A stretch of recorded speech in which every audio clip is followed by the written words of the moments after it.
Well, I am Ingrid Sullivan, and we are here today interviewing one of our favorite past clients, Mr. Bill Schahn. And we're doing this today for our Smart Senior Series topic, Living to be 100. We actually gave great thought to who we wanted to speak to and asked permission to put together a list of questions for our interviewees, and Bill is our very first one. So thank you for helping with this. I'm glad to be here, and thank you for having me. When you called and asked about this, I readily agreed because I like to share with what life is giving me right now at my advanced stage. Advanced stage. So tell us a little bit about you. Let's start out first, since this is titled Living to be 100. Would you mind if I ask you how old you were? I am 91, August 2nd, 1929. I caused the big crash. I was born in August, and the crash happened in October, I think. Oh my goodness. I think I remember that. So I lived through the Depression. I was what they call a depression baby, and it affects your whole life. Oh, yeah. You always have that with you when you grow up saving every little tin can and everything. You become a kind of a hoarder, I think. And so I've sort of been that way, even though I want to give my talent and everything to God and to serve human beings. I still have that with me. I grew up in the country on a farm, but I found music, and it just threw me out of the canyon into the world. That's great. I know for me, and it can be quite irritating at times for my dear husband, John. I can't throw a good baggie away. Yeah, that's right. Isn't that strange? It's clean, it looks like it can be used again. Everybody makes fun of me for that reason. I hoard things, and I have closets of stuff that I might need someday. That's right. That's right. Well, women do that too with their clothing. Right. I might be able to fit into that again one day. Certainly. Right? That's right. So, as before we get into the questions that we have designed for you, tell us a little bit about you. So you were born during the Depression, and what else should we know about you that makes you different? Well, until I was about 15, I became a Christian in a little country Baptist church there, where a pastor helped me kind of see a new way of living, and so his daughter taught music. She was 2 years older than I, and I took piano from her. Her mother gave me the first lesson, though. I was very disappointed that she didn't give me the lesson. The mother charged 50 cents a lesson for piano. Was that a lot and, then? Oh yes, that was, I had to drive 7 miles. I drove at 14. Oh wow. 7 miles up a dirt road to go get my first piano lesson. Wow. And so I went pretty fast learning because of her influence, the girl 2 years older. And so I became pianist of the church, and then in the school where I went in Lakey, Texas, they didn't have the 12th grade. So I had to go to Arizona, where my sister lived, to go to the 7th grade in a terrible place called Kingman, Arizona. And there's where I joined the band and sang a song and won a scholarship to a college there in Flagstaff. And, wow. And I was 16 when I went to college. And so I had skipped 2 grades. Yeah. And so I went from there to, I wanted to go back to Texas. So I went to San Marcos and went to school in the Southwest Texas there. And that's where I got my degree and worked in churches. I was organist of the church, and I went from one church to the other, starting in 1950, being a minister of music, and then later teaching in a college, church music, and finally ending up working on my doctorate at the University of Oklahoma. Spent 3 years there teaching and working on my doctorate, and I didn't finish my dissertation, so I did do an opera there, but I finished that part. Did Madame Butterfly when I was 39 years old, the tenor role. And so this led to other things.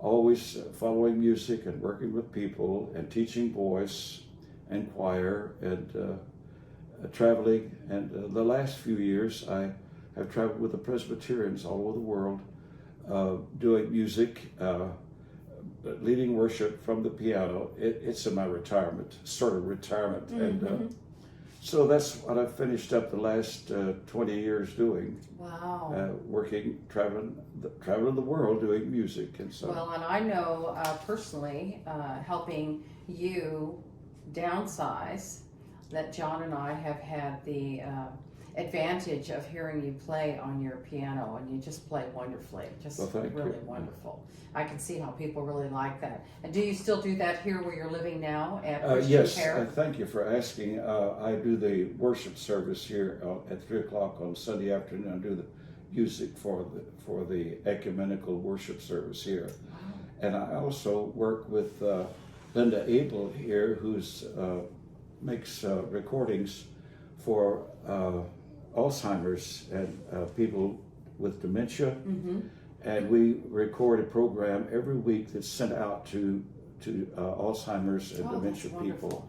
And so I've done that for the whole year I've been here. Wow, that is just recording that in the chapel here. Wow. We did some work here in my apartment at the piano, and we'll probably get back to that later too, where we exchange. They even wanted to look inside the piano and see how it worked, things like that. Wow, that's really something. So it's a very rewarding thing to have to do here when you're shut down and you can't do anything else. But you can send this out to people and feel like you're serving, at least in that way. Well, and people love music, yes. So that's really great. I would like to ask you some of our questions that we're gonna. Sure. We want to research together. So when you were younger, did you think that that you had the potential to live to be 100? I had no concept of living older because people then were dying earlier. Yes. And people who were 70 were very old. That's right. Yeah. The concept of age was different then. So I didn't really. I had no idea. I had a couple of distant relatives who lived to be 190 and that. 190 or 90 and 100? 90 Wow.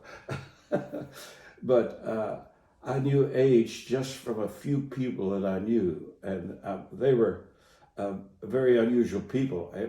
People looked up to them as very unusual types of people to live that long, and so the people that get older, like yourself, my experience has been in the past, don't usually have the kind of interest that you do. Yes, they've had them, but the ability to be engaged in those and the energy that you have at your age, which is very impressive. Is there anything that you could share with me that would attribute to the fact that you've lived such a long life, health-wise, etc.?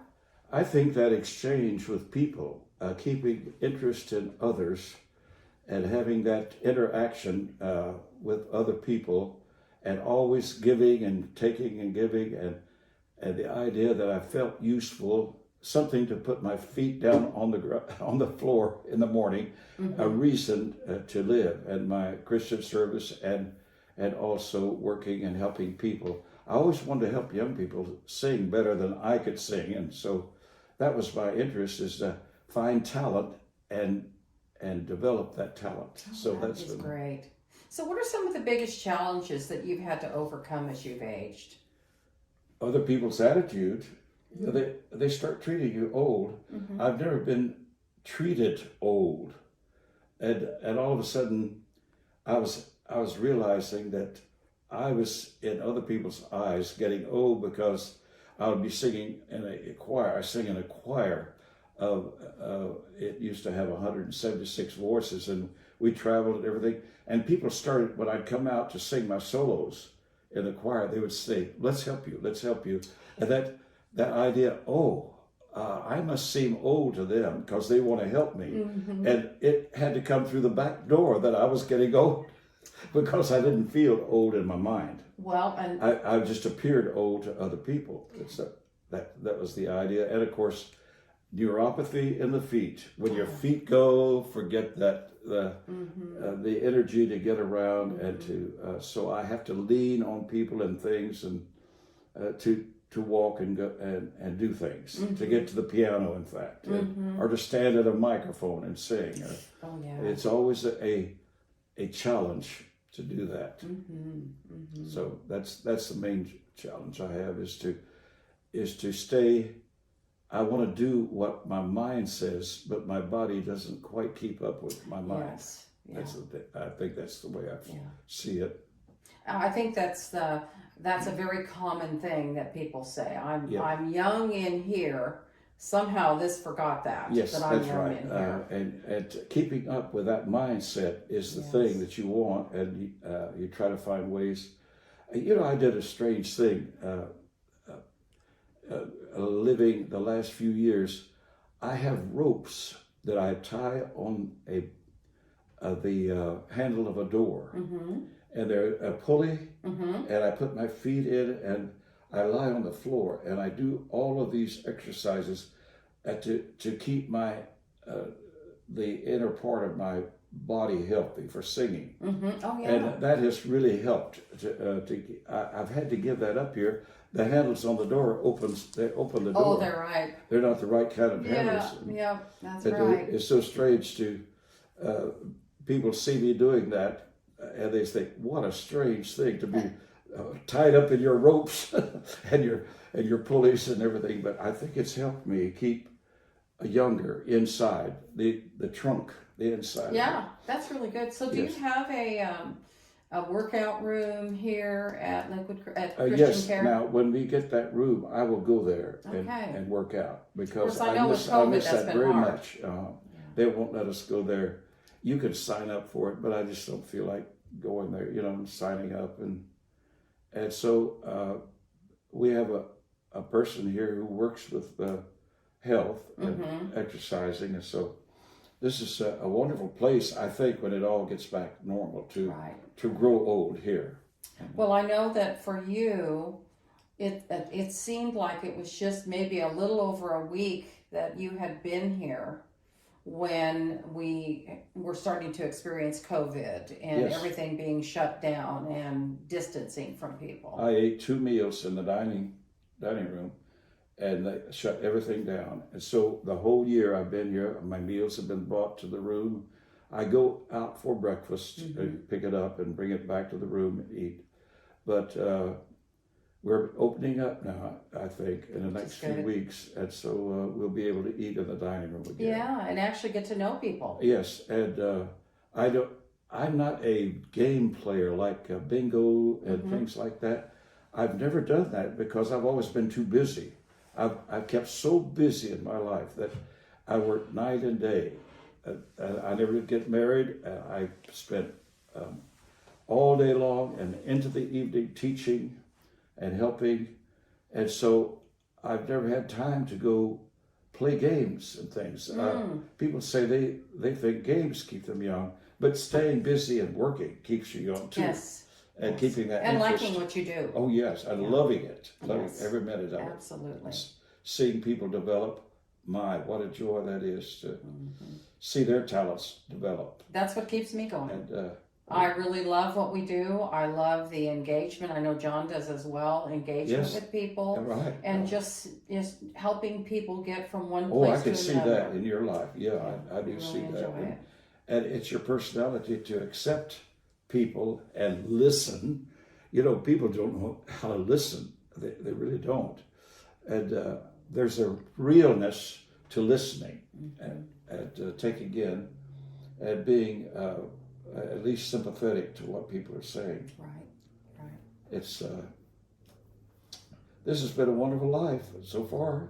Well, Bill, if you had to give anyone any advice, words of wisdom, what would that be for you at this stage in your life for living a good long life? I think staying spiritually in touch with God, having that anchor of knowing that you have a purpose in life, and you can't forget that. If if you forget that, that's your rudder. And so you always have to have that one thing, like it's like a sailboat. You have to know where you're going, Right. and then to keep that straight. And I think that's the main thing, staying centered in your spiritual life, and that's very important to me. So. How about what do you think? And of course, as we just talked about, you haven't been here. You haven't been from your own personal home into a retirement community for very long. You've been here about a year. Yeah, it's about 1 week from a year. Right, about a year. So it's hard to, if everything was going like it was supposed to, socially, etc., your answer to my question, I suspect, would be quite different. But the fact that you did make the move and you did make the decision to move into something that I want to say maybe is more manageable, or we like to say lock and leave, because you don't have to worry about fixing anything. Right. Social activities are a really big thing, but can you give me any idea beyond that how that's benefited you? That is a very tough question, because I've always just enjoyed my home, my little home for 20 years, and that I built, and my brother helped me build a house, and I just moved right in and began to travel out of that. So I was still traveling and working, still going all over the world singing. So being in here, I have felt rather hampered in my activities. I would love to go out and do things, but and Julie, the activities director, she has used me for programs, patriotic programs, different things. For 2 years before I moved here, I came here on Tuesdays when I was free, and did a program with the people, helping them sing every Tuesday. And so that was a part of the program before I even came here. And I knew some of the people already before I moved in here. So I had that connection. And so do you think you'll pick that back up as soon as we're able to be more social? To a certain extent. I expect to go out more. I go over to my brother's, who lives in Arlington, and I have that connection with him, and he lost his wife 2 years ago, and so we have a connection of doing things together a little bit. And I still go over to my old neighborhood where my house was, and I do all. I need a haircut. I get a haircut. I go even to the grocery store to get my things. My doctor's over there. Everybody's over on the other side of Fort Worth. So I still have that connection over there, and the church where I went, Travis Avenue Baptist Church, and I have all those friends. And before we were shut down there, I did the music for the Sunday school, for a big Sunday school department every Sunday morning, a 15-minute worship time. Oh, nice. And so I'll go back to that probably, and that'll be outside of this place, of course. And I think I'll still keep outside things going more than in here. I don't know why I think this, but I haven't developed any idea that I'll be really tied to activities here. I may be wrong in that. I may start going, and since I haven't been with people here and the people that I know, I think I'll get to pick that up again. Well, I think that once you have an opportunity to do more here, it'll be an extra thing that you'll be able to add to your life. You're right. Along with the other things you have plans for. That it'll be added on. Yeah. Yes, that's right. You're right on that. Any final words of wisdom for our audience today? Keep the connection going. That is the worst thing, is to cut yourself off from other people as you sit in your chair. You've got to keep going. Even when we get our mask off and you can give a smile in the hall, you are being worth something to the world. If you could just keep your connection to people and to God, let Him be seen through your life, And I think that's the main thing, is that every time they look at you, they don't see a negative, they see a positive. Yeah. Isn't that strange how that word, if you were positive, it was bad. If you were negative, it was good. But the other way around. Yeah, I know. That is kind of strange, isn't it? It's very strange. If someone wanted to have an opportunity to get to know more about you and your music or your traveling, is there somewhere on the internet that they could actually find out about you? Oh, I'd love to. Yes, it's all small case. Okay. F. Bill. F like Frank. Bill Schahn, and that name is spelled Schahn, Schahn, whatever. Schahn. Schahn at AOL.com. That's your email address. That's my email, and anybody can. And if someone wanted to go and watch a video of maybe a concert that you've done, or and some event that you played at, could they find that too? Yes. The Dallas Observer did a little thing on me, and that's, I think you just, Dallas Observer, Bill Schahn 90 or something like that. Okay. And then there's another article in the Arlington Monthly. It's about a year and a half old, maybe 2 years. It was in the summer. But there's an article about my brother and me. Okay. He works on violins, and so I would go over there and do a program with him. When he'd finish a violin, we would do a program. He invited someone from his church in Arlington to come and play that violin. Oh, wow. And I would play and sing, and we'd have little crumpets and tea. Oh, that sounds wonderful. And so that was some of the things we would do to kind of introduce his work and mine as well. And yes. We had to stop doing that, of course, but that was great fun. We enjoyed getting to know all the people and having those little musicals or whatever you call them. Yeah. Well, and we all know that that is going to happen again. Yes, that's right. Now that more and more people are getting their vaccinations, Exactly. or more and more people are feeling comfortable about being together. We don't know how long the mask will last. Today we're all safe here today because we've all had our vaccinations. Yes, that's right. But that's not the case for everyone. But I do feel sure that more people will be looking to do this kind of thing. Yes. Yeah. Well, I thank you so much. It's been wonderful just being with you. These questions are so, they are very, very good questions, in fact.